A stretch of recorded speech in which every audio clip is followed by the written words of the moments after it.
Hey, good morning. Welcome. This is Jess Burgart, and I'm reading Eckhart Tolle's The Power of Now. And this is day 17. I'm going to start with this. You are here to enable the divine purpose of the universe to unfold. That is how important you are.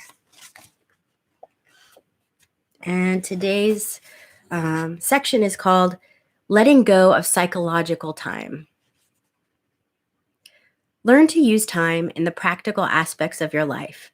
We may call this clock time, but immediately return to present moment awareness when those practical matters have been dealt with. In this way, there will be no buildup of psychological time, which is identification with the past and continuous compulsion projection into the future. Clock time is not just making an appointment or planning a trip.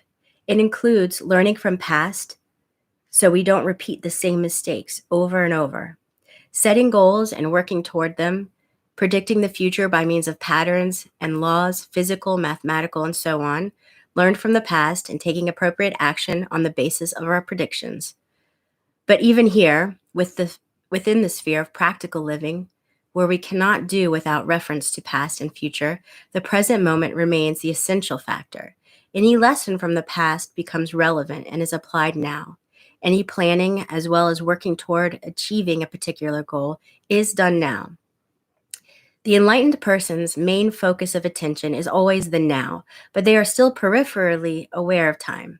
In other words, they continue to use clock time but are free of psychological time. Be alert as you practice this so that you do not unwittingly transform clock time into psychological time. For example, if you made a mistake in the past and learn from it now, you are using clock time. On the other hand, if you dwell on it mentally and self-criticism, remorse, or guilt come up, then you are making the mistake into me and mine. You make it part of your sense of self, and it has become psychological time, which is always linked to a false sense of identity. Non-forgiveness necessarily implies a heavy burden of psychological time. If you set yourself a goal and work toward it, you are using time. You are aware of where you want to go, but you honor and give your fullest attention to the step that you are taking at this moment. If you then become excessively focused on the goal, perhaps because you're seeking happiness, fulfillment, or a more complete sense of self in it, the now is no longer honored. It becomes reduced to a mere stepping stone to the future with no intrinsic value. Clock time then turns into psychological time. Your life's journey is no longer an adventure, just an obsessive need to arrive, to attain, to make it. You no longer see or smell the flowers by the wayside either, nor are you aware of the beauty and the miracle of life that unfolds all around you when you are present in the now.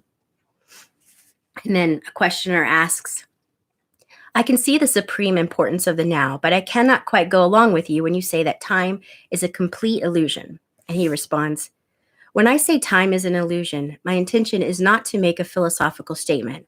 I am just reminding you of a simple fact, a fact so obvious that you may find it hard to grasp and may even find it meaningless. But once fully realized, it can cut like a sword through all the mind-created layers of complexity and problems. Let me say it again.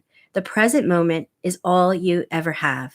There's never a time when your life is not this moment. Is this not a fact?